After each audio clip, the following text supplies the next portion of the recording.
president is typically in the crucial role. Instead, President Obama is in the hot seat right now.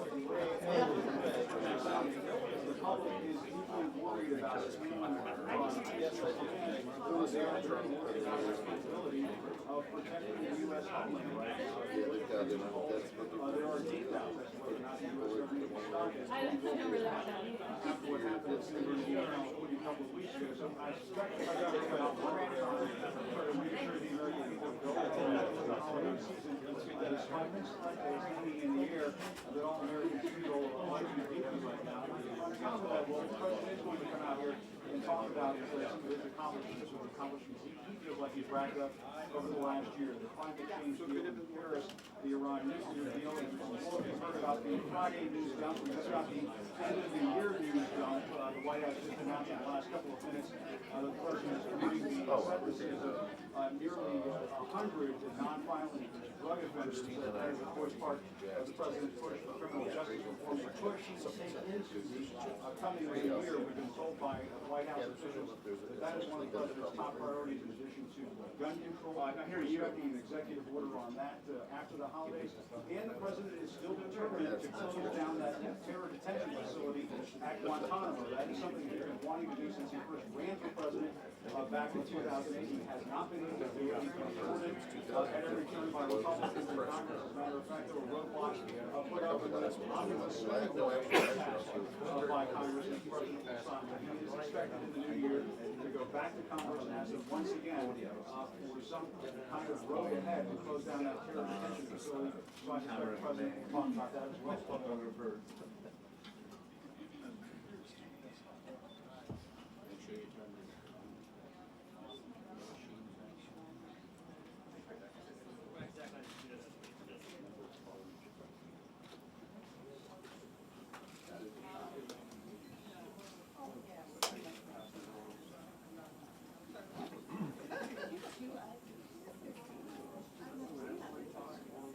That is an extraordinary manifestation of status craving I've never seen in hashtag this thing. Because I'm sure I don't catch everything you're saying. I'll catch that. One is blasting white noise.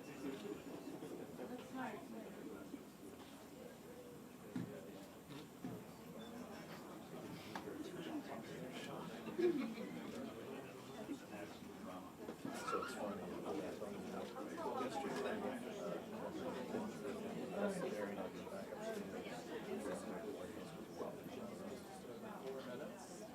Margaret?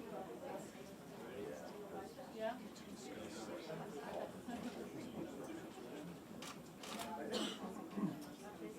Sorry.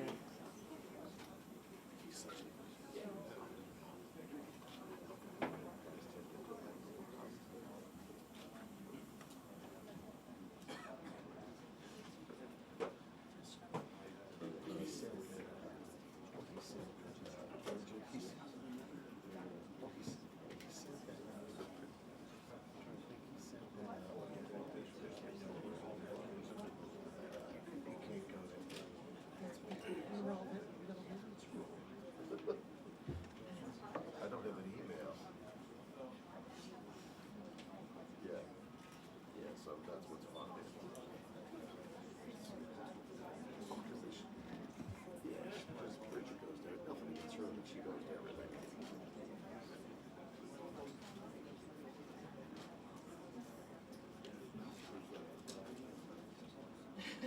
Oh, yeah, she's kind of selfish.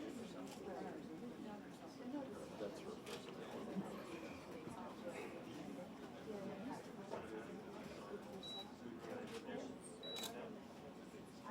But basically, it's just we're trying to explain it because it's unapologetic. But the thing is, though, it's right.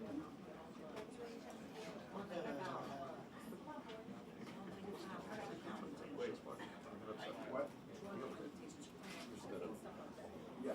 Instead of trying to argue his point. Yeah. I think a couple of parties are not drugs. So it's a party.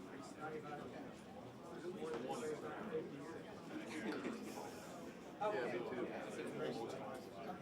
Okay, great. Okay, thanks. Well, I rather work. I rather work.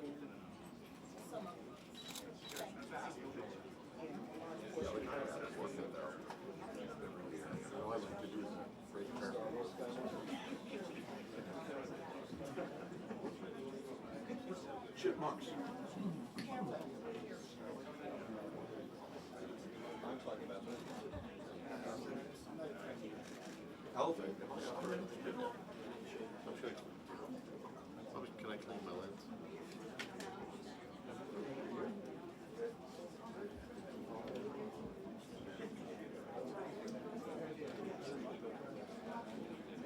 So, do you want to take the head on just very quick and I'll wait until I'm done?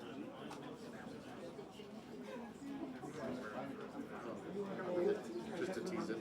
So do you want to tell me what I'm clear? You want to nip? Okay, yeah, just want to clean. Make sure it's clean. Just so there's no lens flare. There you go. Yeah. Okay.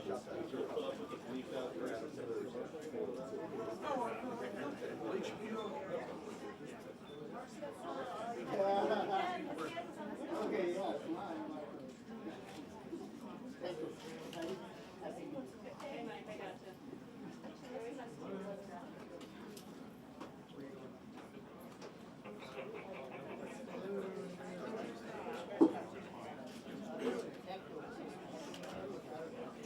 Yeah. Oh, she doesn't care. She just wants to get rid of it. Yeah, they should create. Oh, yeah. Well, he's done that to Lisa. He did that to Lisa. 1, 2, 3, 4, 5, 6, 7, 8, 9. Flawless on my end. Oh, cool. All right, let's do it.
Tell me, can I like pan a little bit? Or?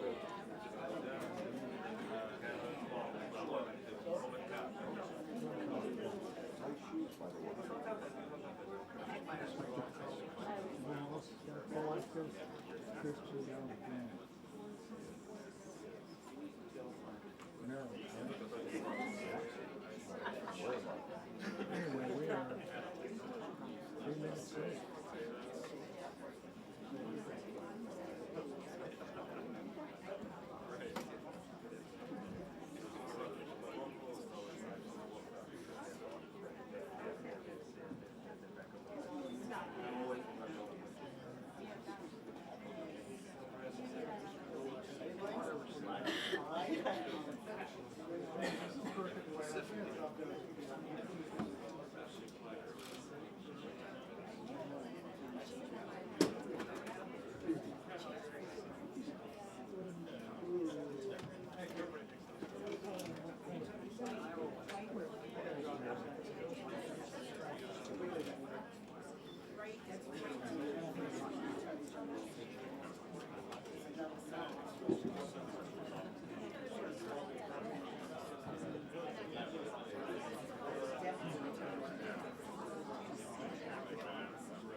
Well, it's gonna be, it's like already.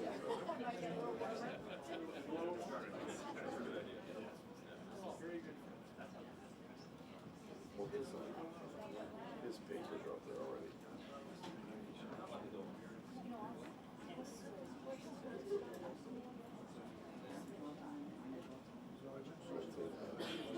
Once he breathes, that's it. Once he's breathing.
Yeah.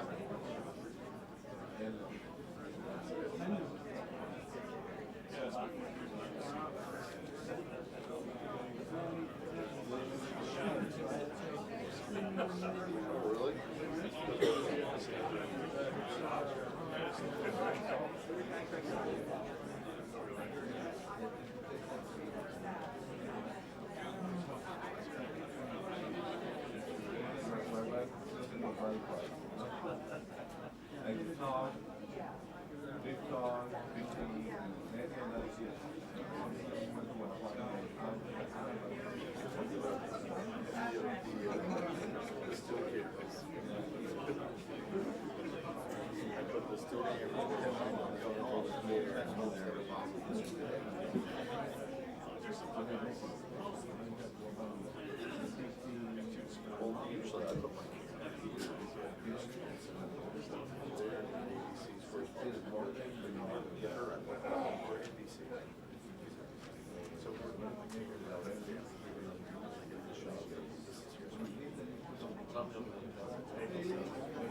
everybody else just says I'm wrong.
Why do we need to do that?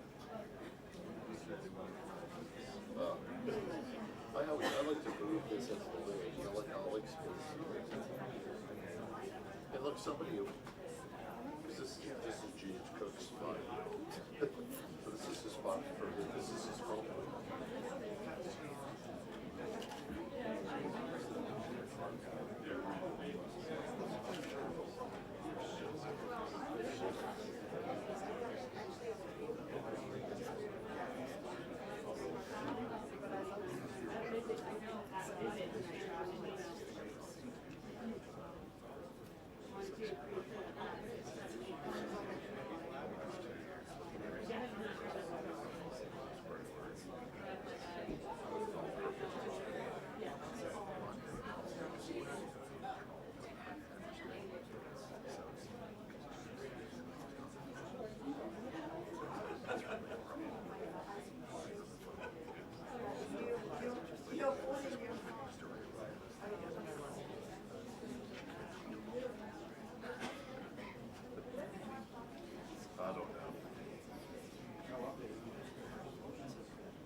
This is the true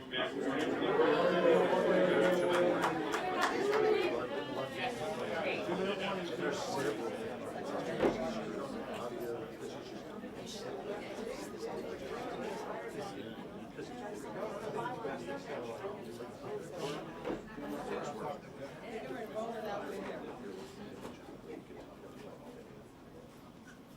That's right, Gretchen. Good afternoon. We should see the president in about 90 seconds. In addition to the subject that you just discussed with my colleague Brett Baer, we should also expect to see the president question on these new disclosures from a former member of his own war cabinet, former Defense Secretary Chuck Hagel, giving his first substantive interview since he was forced out of his job by the White House after less than a year on the job this past February.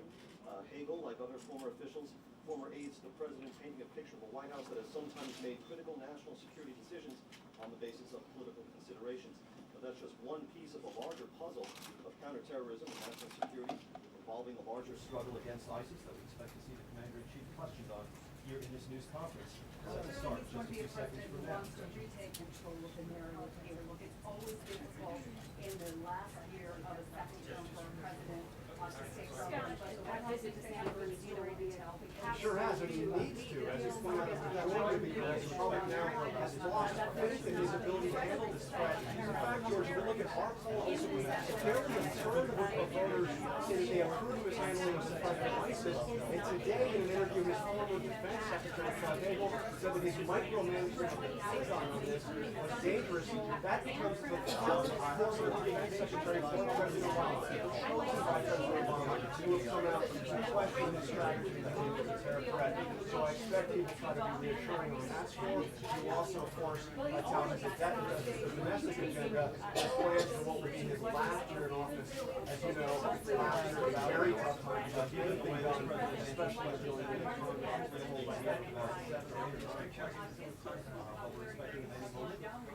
Yes, he's working up sometime during this 3 weeks. We are told he will come out with steps that he believes he can take without Congress to deal with the gun threat. But even on that, he faces a problem with the American public. In our poll, for the first time since 1994, we saw that a majority of voters say they don't approve of the idea of banning assault weapons. Really quite extraordinary given the sustained campaign that the White House has done to try to get more gun control legislation.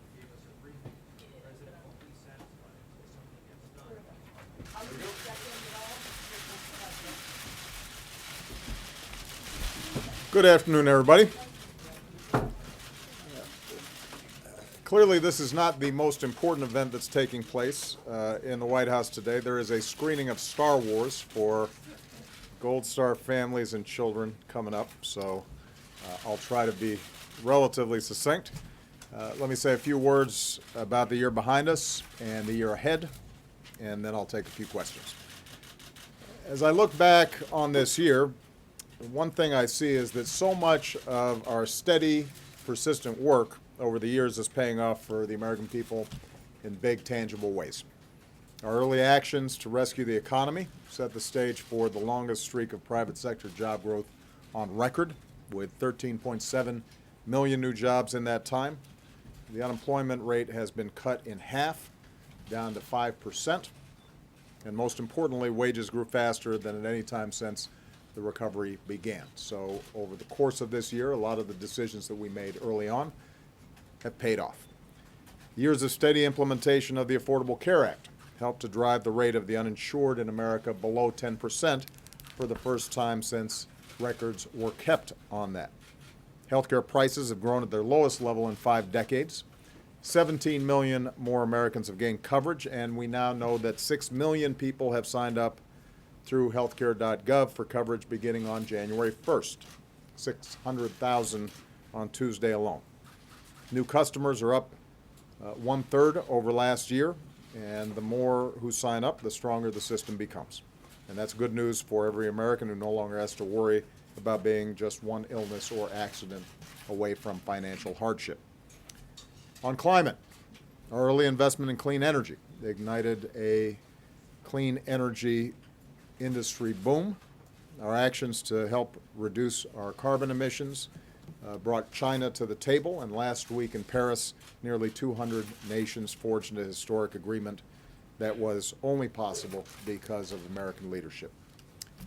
Around the world, from reaching the deal to prevent Iran from developing a nuclear weapon, to reestablishing diplomatic relations with Cuba, to concluding a landmark trade agreement that will make sure that American workers and American businesses are operating on a level playing field, and that we, rather than China or other countries, are setting the rules for global trade. we have shown what is possible when America leads. And after decades of dedicated advocacy, marriage equality became a reality in all 50 states. So I just want to point out, I said at the beginning of this year that interesting stuff happens in the fourth quarter, and we are only halfway through. I do want to thank Congress for ending the year on a high note. I got to sign an education bill that is going to fix some of the challenges that we had with No Child Left Behind, and promises to invest more in high-quality early childhood education. We signed a transportation bill that, although not as robust as I think we need, still allows states and local governments to plan and actually get moving, putting people back to work, rebuilding our roads and our bridges. We got Ex-Im Bank back to work, supporting American exports. And today they passed a bipartisan budget deal. I'm not wild about everything in it. I'm sure that's true for everybody, but it is a budget that, as I insisted, invests in our military and our middle class without ideological provisions that would have weakened Wall Street reform or rules on big polluters. It's part of an agreement that will permanently extend tax credits to 24 million working families. It includes some long-sought wins like strengthening America's leadership at the IMF. And because it eliminates the possibility of a shutdown for the first time,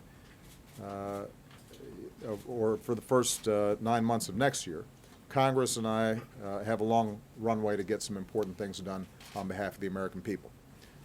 Now, there's still a lot of work to do. For example, there's still a lot more that Congress can do to promote job growth and increase wages in this country. I still want to work with Congress, both Democrats and Republicans, to reform our criminal justice system. And earlier today I commuted the sentences of 95 men and women who had served their debt to society, another step forward in upholding our fundamental ideals of justice and fairness. And of course, our most important job is to keep Americans safe. I've had a lot to say about that this week, but let me reiterate. The United States continues to lead a global coalition in our mission to destroy ISIL. ISIL's already lost about 40% of the populated areas it once controlled in Iraq, and it's losing territory in Syria. As we keep up the pressure, our air campaign will continue to hit ISIL harder than ever, taking out their leaders, their commanders, and their forces. We're stepping up our support for partners on the ground as they push ISIL back. Our men and women in uniform are carrying out their mission with trademark professionalism and courage. And this holiday season, all of us are united in our gratitude for their service, and we are thankful to their families as well because they serve alongside those who are actually deployed. Now, squeezing ISIL's heart, its core in Syria and Iraq, will make it harder for them to pump their terror and propaganda to the rest of the world. At the same time, as we know from San Bernardino, where I'll visit with families later today, we have to remain vigilant here at home. Our counterterrorism, intelligence, homeland security, and law enforcement communities are working 24/7 to protect our homeland, and all of us can do our part by staying vigilant, by saying something if we see something that is suspicious, by refusing to be terrorized, and by staying united as one American family. In short, for all the very real progress America's made over the past 7 years, we still have some unfinished business, and I plan on doing everything I can with every minute of every day that I have left as president to deliver on behalf of the American people. Since taking this office, I've never been more optimistic about a year ahead than I am right now, and in 2016, I'm going to leave it out all on the field. So, with that, let me take some questions. I'll start with Roberta Rampton of Reuters. Mr. President, you're going to California today, and as you said earlier this week, you told the nation that there's no specific or credible threat of a similar attack. But how is it really possible to know? I mean, aren't similar plots going to be just as hard to detect beforehand? And some lawmakers are saying that your government should review the social media of all people applying for visas to come to this country. What do you think of that idea? Should that be mandatory? Well, Roberta, you're absolutely right that it is very difficult for us to detect lone wolf plots or plots involving a husband and wife in this case, because despite the incredible vigilance and professionalism of all our law enforcement, Homeland Security, et cetera, it's not that different from us trying to detect the next mass shooter. You don't always see it. They're not always communicating publicly, and if you're not catching what they say publicly, then it becomes a challenge. We are continuing to work at every level to make sure that there's no slip between information sharing among agencies.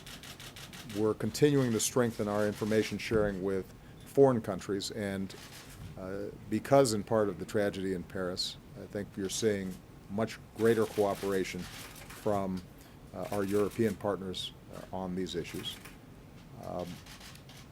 But this is a different kind of challenge than the sort that we had with an organization like Al-Qaeda that involved highly trained operatives who are working as cells or as a network. Here, essentially, you have ISIL trying to encourage or induce somebody who may be prey to this kind of propaganda, and it becomes more difficult to see. It does mean that they're less likely to be able to carry out large, complex attacks, but as we saw in San Bernardino, obviously, you can still do enormous damage. The issue of reviewing social media for those who are obtaining visas, I think may have gotten garbled a little bit because there may be it's important to distinguish between posts that are public, social media on a Facebook page, versus private communications through various social media or apps. And our law enforcement and intelligence professionals are constantly monitoring public posts, and that is part of the visa review process, that people are investigating what individuals have said publicly and questioned about any statements that they may be made. But if you have a private communications between two individuals, that's harder to discern by definition. And one of the things we'll be doing is engaging with the high-tech community to find out how we can, in an appropriate way, do a better job if we have a lead to be able to track a suspected terrorist. But we're going to have to recognize that no government is going to have the capacity to read every single person's text or emails or social media. If it's not posted publicly, then there are going to be feasibility issues that are probably insurmountable at some level, and it raises questions about our values. I mean, keep in mind it was only a couple of years ago where we were having a major debate about whether the government was becoming too much like Big Brother. And overall, I think we've struck the right balance in protecting civil liberties and making sure that U.S. citizens' privacy is preserved, that we are making sure that there's oversight to what our intelligence agencies do. But we're going to have to continue to balance our needs for security with people's legitimate concerns about privacy. And because the internet is global and communication systems are global, the values that we apply here oftentimes are ones that folks who are trying to come into the country are also benefiting from, because they're using the same technologies. But this is precisely why we're working very hard to bring law enforcement, intelligence, and high-tech companies together, because we're going to have to really review what we can do both technically as well as consistent with our laws and our values in order to try to discern more rapidly some of the potential threats that may be out there. Okay. David Jackson. Mr. President, a Gitmo question. Congress has made it pretty clear that they're just not going to let you transfer prisoners to the United States for trial. But some people think you already have the executive authority to transfer those prisoners and close Gitmo itself next year. My question is, do you believe you have that authority, and are you willing to exercise it to close that place? Well, first of all, we've been working systematically, another example of persistence, in reducing the population. We have a review process. Those who are eligible for transfer, we locate in countries that have accepted some of these detainees. They monitor them, and it's been determined that they can be transferred. And my expectation is by early next year, we should have reduced that population below 100. And we will continue to steadily chip away at the numbers in Guantanamo. There's going to come to a point where we have an irreducible population, people who pose a significant threat, but for various reasons, it's difficult for us to try them in an Article III court. Some of those folks are going through the military commission process, but there's going to be a challenge there. Now, at that stage, I'm presenting a plan to Congress about how we can close Guantanamo. I'm not going to automatically assume that Congress says no. I'm not being coy, David. I think it's fair to say that there's going to be significant resistance from some quarters to that. But I think we can make a very strong argument that it doesn't make sense for us to be spending an extra $100, $200, $300, $500 million, $1 billion, to have a secure setting for 50, 60, 70 people. And we will wait until Congress has definitively said no to a well-thought-out plan with numbers attached to it before we say anything definitive about my executive authority here. I think it's far preferable if I can get stuff done with Congress. It's an election year. You know they're not going to do it. Are you back on your own? David, as I said before, and I think you've seen me on a whole bunch of issues like immigration. I'm not going to be forward-leaning on what I can do without Congress before I've tested what I can do with Congress. And every once in a while they'll surprise you. And this may be one of those places because I think we can make a really strong argument. Guantanamo continues to be one of the key magnets for jihadi recruitment. To Roberta's question earlier about how do they propagandize and convince somebody here in the United States who may not have a criminal record or a history of terrorist activity to start shooting. This is part of what they feed, this notion of a gross injustice, that America's not living up to its professed ideals. We know that. We see the internet traffic. We see how Guantanamo has been used to create this mythology that America is at war with Islam. And for us to close it is part of our counterterrorism strategy that is supported by our military, our diplomatic, and our intelligence teams. So when you combine that with the fact that it's really expensive, that we are essentially at this point detaining a handful of people, and each person is costing several $1 million to detain when there are more efficient ways of doing it.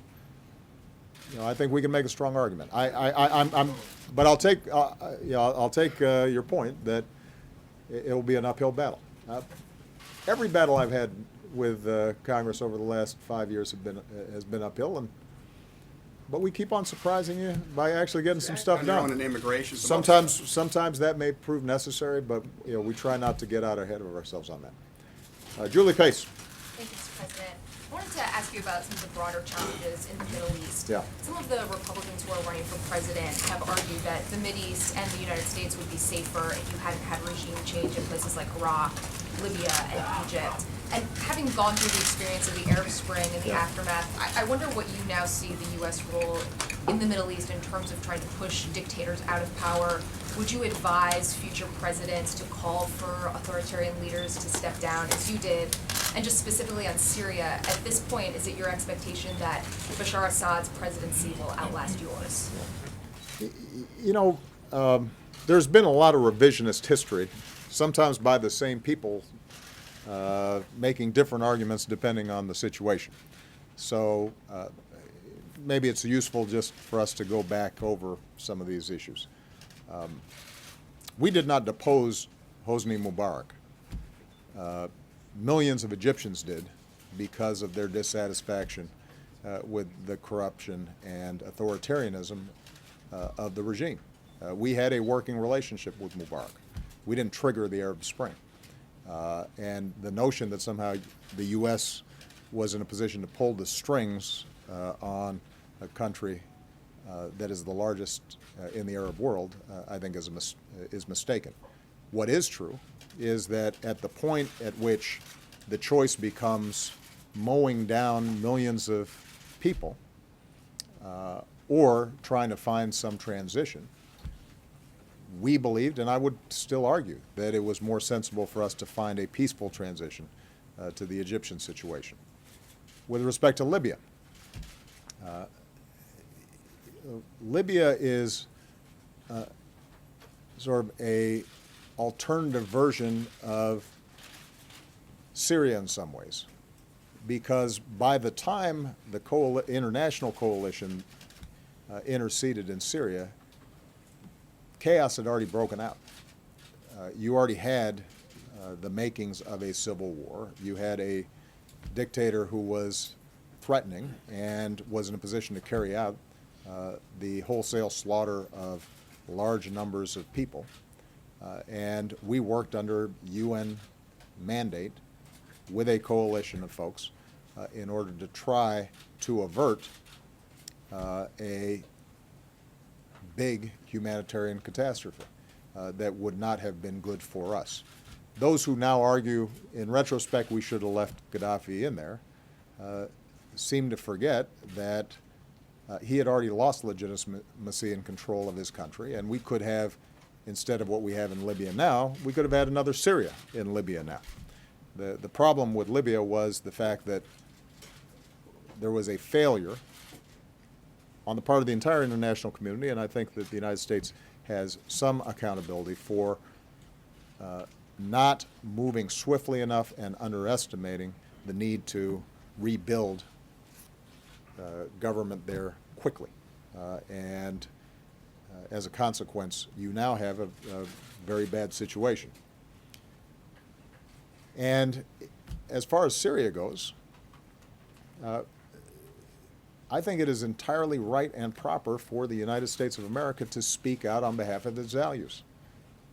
And when you have an authoritarian leader that is killing hundreds of thousands of his own people, the notion that we would just stand by and say nothing is contrary to who we are. And that does not serve our interests, because at that point, us being in collusion with that kind of governance would make us even more of a target for terrorist activity. Even if that government can help try to stop extremists from building up in their countries? The reason that Assad has been a problem in Syria is because that is a majority Sunni country, and he had lost the space that he had early on to execute an inclusive transition, peaceful transition. He chose instead to slaughter people, and once that happened, the idea that a minority population there could somehow crush tens of millions of people who oppose him is not feasible. It's not plausible.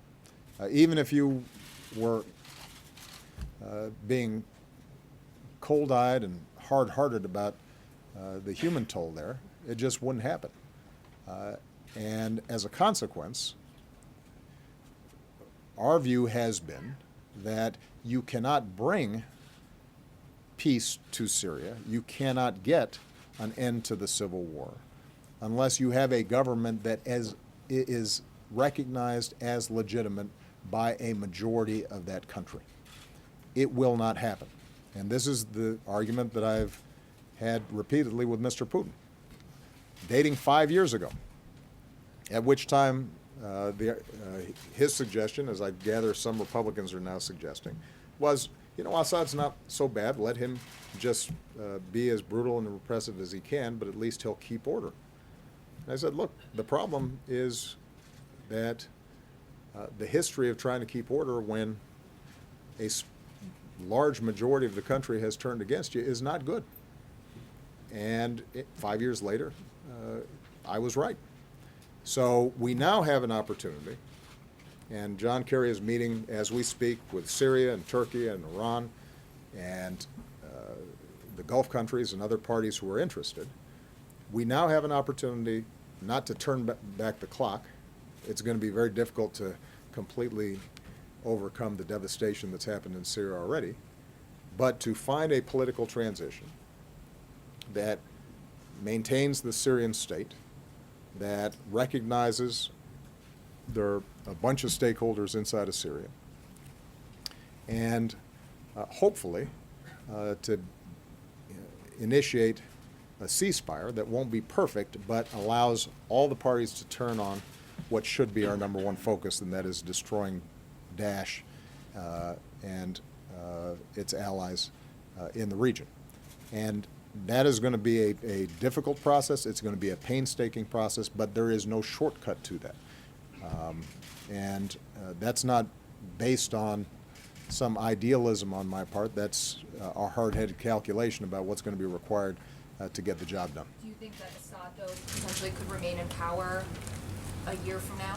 I think that Assad is going to have to leave in order for the country to stop the bloodletting and for all the parties involved to be able to move forward in a non-sectarian way.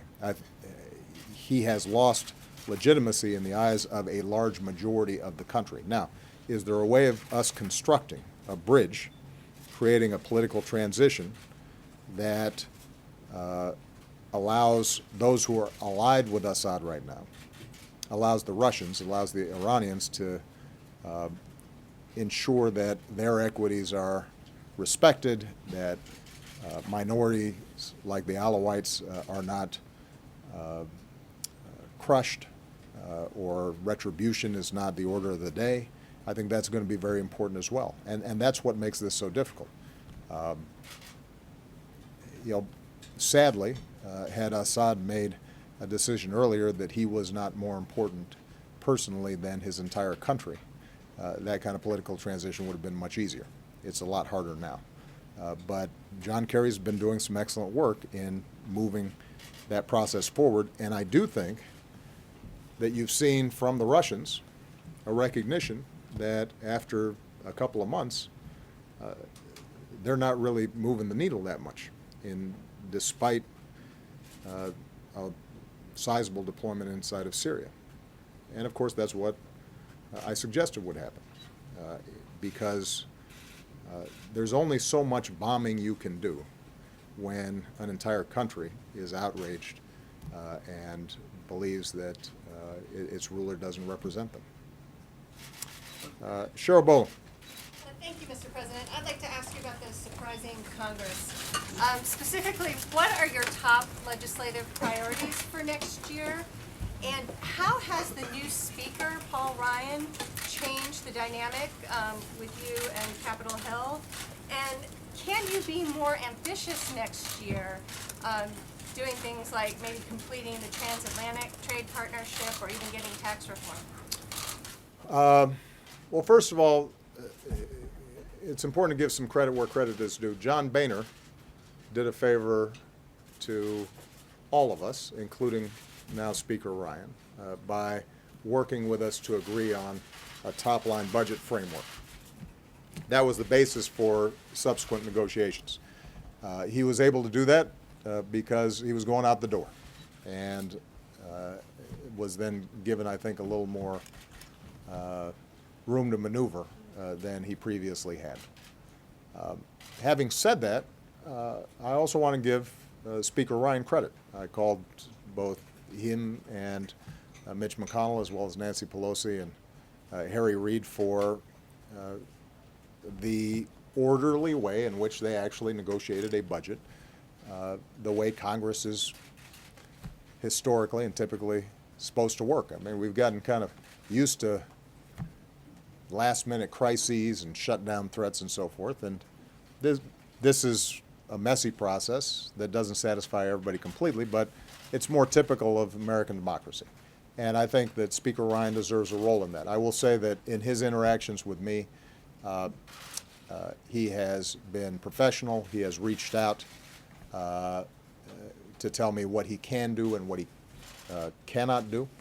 I think it's a good working relationship. We recognize that we disagree on a whole bunch of other stuff and have fundamentally different visions for where we want to move the country. But perhaps because even before he was elected, he had worked on Capitol Hill, I think he is respectful of the process and respectful of how legislation works. So kudos to him, as well as all the leaders and appropriators who are involved in this process. Now, just want to repeat, because sometimes we take for granted what's happened. I said early on in this process that I wasn't going to sign a budget that that did not relieve sequester, this artificial austerity that was making it difficult for us to invest in things like education and our military. And I said I would not accept a lot of ideological riders that were attached to a big budget deal. And we met our goals. And because of some terrific negotiations by the Democrats up on Capitol Hill, and I think some pretty good work by our legislative staffs here, we're going to be able to fund environmental protection. We're going to be able to make sure that we're investing in things like early childhood education and making college more affordable. We're going to be able to implement the Clean Power Plant rule. We're going to be able to continue to invest in clean energy that spurs on innovation. We're going to be able to make sure that our military gets the equipment and the training that it needs in order to be effective in fighting ISIL and other threats around the world. So it was a good win. And there's some things in there that I don't like, but that's the nature of legislation and compromise. And I think the system worked. That gives me some optimism that next year, on a narrow set of issues, we can get some more work done. Now, as David said, it's an election year, and obviously a lot of the legislative process is going to be skewed by people looking over their shoulders, worrying about primary, trying to position themselves relative to the presidential candidates. So that makes it harder. But I think there are going to be a handful of areas where we can make real progress. One of them you already mentioned, Trans-Pacific Partnership, which now has been out. Congress has had a chance to review, and it meets the bar that I set. It is consistent with what I promised, which is the most pro-labor, pro-environment, progressive trade deal in history that eliminates just about every tariff on American manufacturing goods in countries that up until this point have charged a tax essentially on anything that American workers and American businesses sell in these areas. It brings those taxes down to zero on basically all of American manufactured products. A huge win for agriculture, because now, the people of Japan are going to be in a better position to enjoy American beef and American pork, which up until this point, even though we're much more efficient producers, has been tagged with a tax that makes our products uncompetitive in Japanese markets. So this is a big deal, and I think Speaker Ryan would like to try to get it done. And there are both proponents and opponents of this in both Democratic and Republican parties, and so it's going to be an interesting situation where we're going to have to stitch together the same kind of bipartisan effort in order for us to get it done. A second area that I think is possible is criminal justice reform.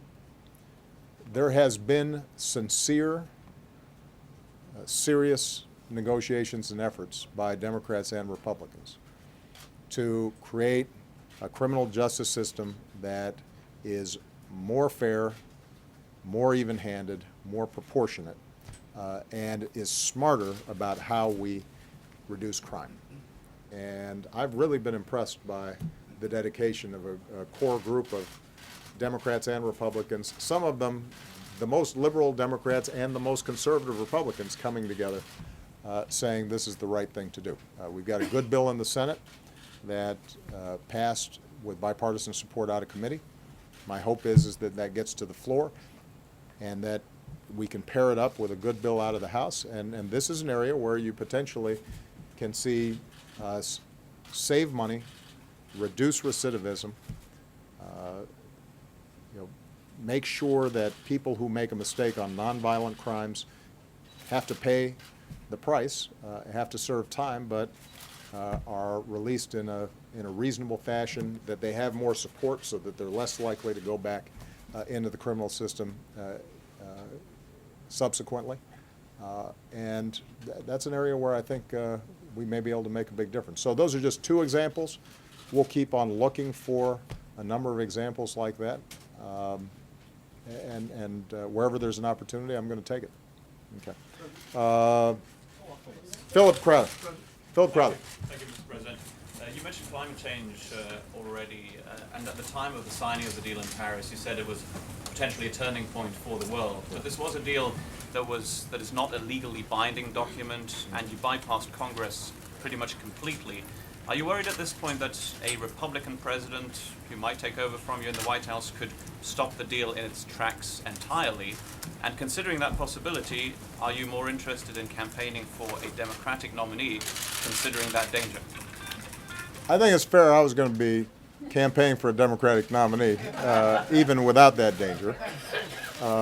And I am very confident that we're going to have a terrific Democratic nominee. And whose phone is that, guys? Come on now. Somebody, you recognize your ring. Don't be embarrassed. Just turn it off. Huh? There you go. Okay. Can I still hear it? All right, I think it's off now.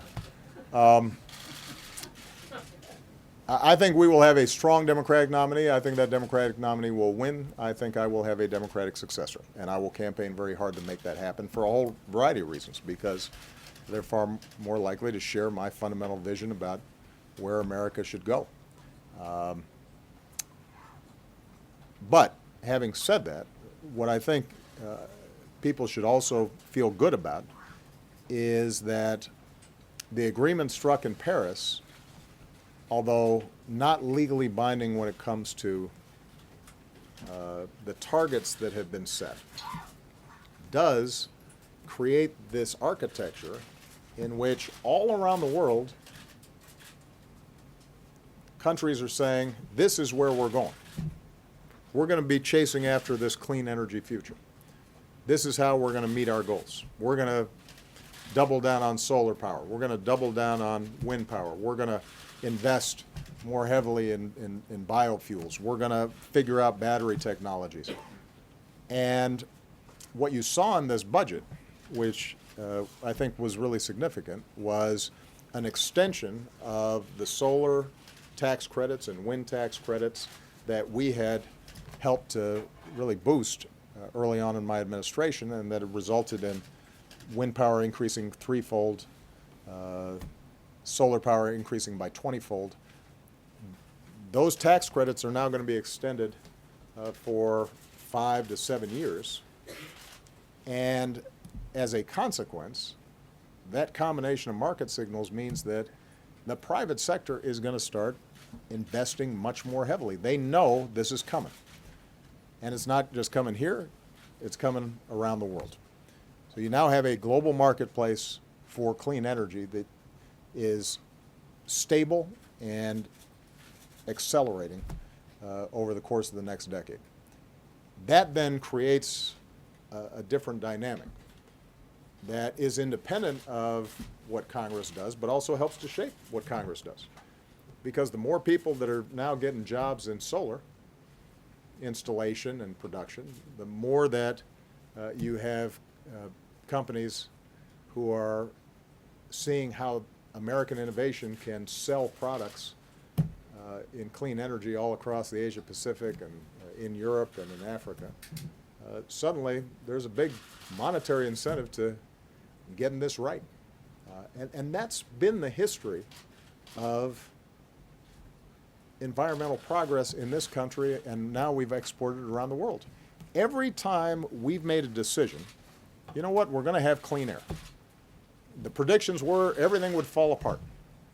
And lo and behold, turns out that American innovation makes getting clean air a lot less expensive than people expected, and it happens a lot faster than expected.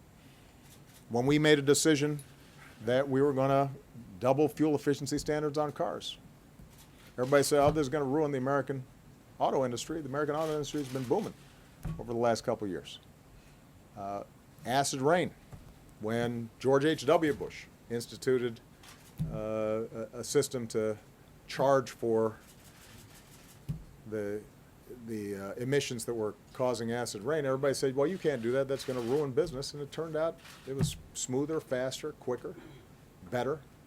And acid rain, folks who were born, I don't know, some of you reporters are getting younger than, or I'm getting older, may not remember it, but that was a big deal. Now, most folks don't even remember it anymore because it got solved. And there's no reason why the same won't happen here. Now, do I think that there's going to be a lot of noise and campaigning next year about how we're going to stop Paris in its tracks? There will probably be a lot of noise like that. Do I actually think that 2 years from now, 3 years from now, even Republican members of Congress are going to look at it and say that's a smart thing to do? I don't think they will. Keep in mind that right now, the American Republican Party is the only major party that I can think of in the advanced world that effectively denies climate change. I mean, it's an outlier. Many of the key signatories to this deal, the architects of this deal, come from center-right governments. Even the far-right parties in many of these countries, they may not like immigrants, for example, but they admit, yeah, the science tells us we got to do something about climate change. So my sense is that this is something that may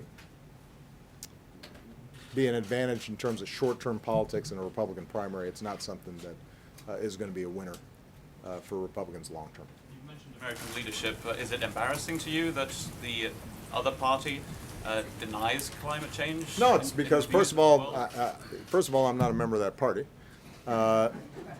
Second of all, it didn't stop us from being the key leader in getting this done. I mean, this is something I've been working on now for 5-6 years. When I went to Copenhagen, I essentially engaged in 24 hours of diplomacy to salvage from a pretty chaotic process the basic principle that all countries had to participate, that we couldn't have a rigid division between developed countries and developing countries when it came to solving this problem. That was the initial foundation for us then working with other countries, culminating in the joint announcement with China, bringing in India, bringing in Brazil and the other big emerging countries, working with the Europeans and getting this done. This would not have happened without American leadership. And by the way, the same is true for the Iran nuclear deal. The same is true for the Trans-Pacific Partnership. The same is true for stamping out Ebola, something you guys may recall from last year, which was the potential end of the world. You know, at each juncture, what we've said is that American strength and American exceptionalism is not just a matter of us bombing somebody. More often, it's a matter of us convening, setting the agenda, pointing other nations in a direction that's good for everybody and good for U.S. interests, engaging in painstaking diplomacy, leading by example. And you know, sometimes the results don't come overnight. They don't come the following day, but they come. And this year, what you really saw was that steady, persistent leadership on many initiatives that I began when I first came into office. All right, I've got April Ryan.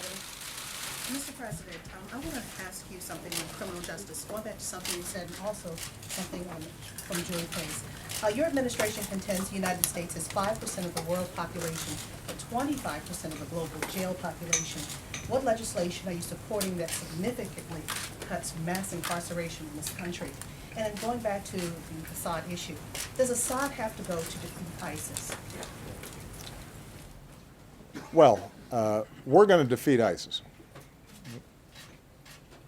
And we're going to do so by systematically squeezing them, cutting off their supply lines, cutting off their financing, taking out their leadership, taking out their forces, taking out their infrastructure.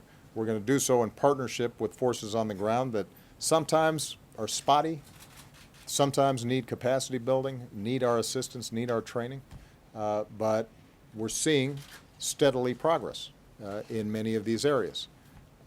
And so they're going to be on the run. Now, they are going to continue to be dangerous. So let me just be very clear, because whenever I say that we have made progress in squeezing the territory that they control or made real inroads against them, what people will say is, well, if something happens around the world, then obviously that must not be true. But in any battle, in any fight, even as you make progress, there's still dangers involved. And ISIL's capacity both to infiltrate Western countries with people who've traveled to Syria or traveled to Iraq, and the savviness of their social media, their ability to recruit disaffected individuals who may be French or British or even U.S. citizens, will continue to make them dangerous for quite some time. But we will systematically go after them. Now, in order for us to stamp them out thoroughly, we have to eliminate lawless areas in which they cannot still roam. So we can disable them, we can dismantle much of their infrastructure, greatly reduce the threat that they pose to the United States, our allies, and our neighbors. But in the same way that Al-Qaeda is pinned down and has much more difficulty carrying out any significant attacks because of how we've systematically dismantled them, they still pose a threat. There's still operatives who are interested in carrying out terrorist attacks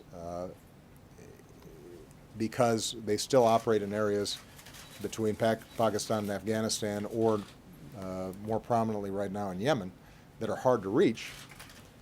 Our long-term goal has to be able to stabilize these areas so that they don't have any safe haven. And in order for us to do that in Syria, there has to be an end to the civil war. And there has to be an actual government that has a police capacity and a structure in these areas that currently aren't governed. And it is my firm belief, and the belief of the experts in this administration, that so long as Assad is there, we cannot achieve that kind of stability inside of Syria. And you know, I think the history over the last several years indicates as much. So that's going to continue to be a top priority for us, moving aggressively on the military track and not letting ISIL take a breath and pounding away at them with our special forces and our airstrikes and the training and advising of partners who can go after them.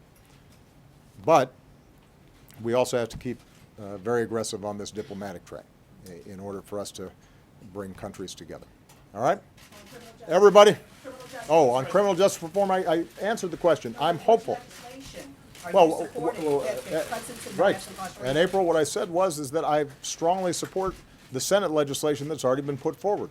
I'm hopeful that the House can come up with legislation that follows the same principles, which is to make sure that we're doing sentencing reform, but we're also doing a better job in terms of reducing recidivism and providing support for ex-offenders. And if we can get those two bills together in a conference, then I'm somewhat optimistic that we're going to be able to make a difference. Now, keep in mind, April, when you use the term mass incarceration, statistically, the overwhelming majority of people who are incarcerated are in state prisons and state facilities for state crimes.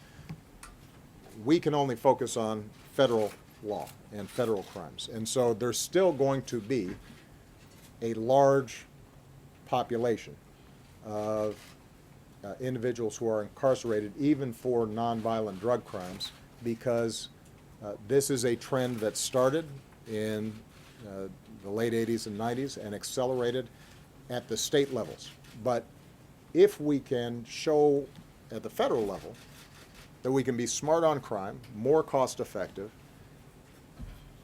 more just, more proportionate, then we can set a trend for other states to follow as well. And that's our hope. This is not going to be something that's reversed overnight. So just to go back to my general principle, April, it took 20 years for us to get to the point we are now. And it will be 20 years probably before we reverse some of these major trends. Okay, everybody, I got to get to Star Wars. Thank you. Thank you, guys. Appreciate you. Thank you. Merry Christmas, everybody. Happy New Year, Mr. President. Happy New Year to you. Happy New Year. Merry Christmas. Happy Star Wars. Everybody, have fun with your family. Happy Star Wars.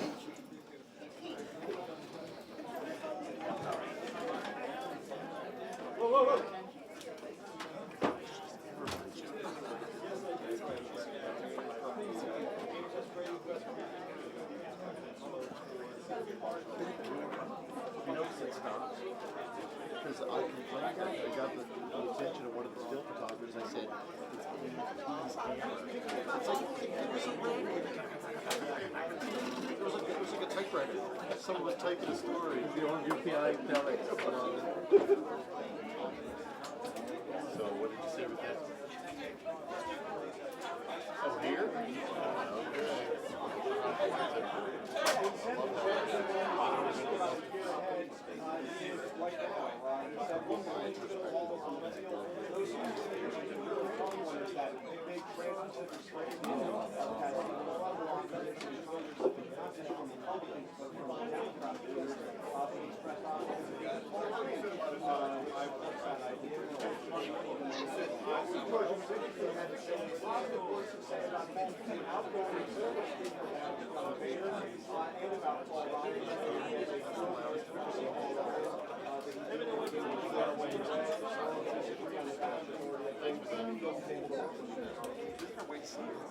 I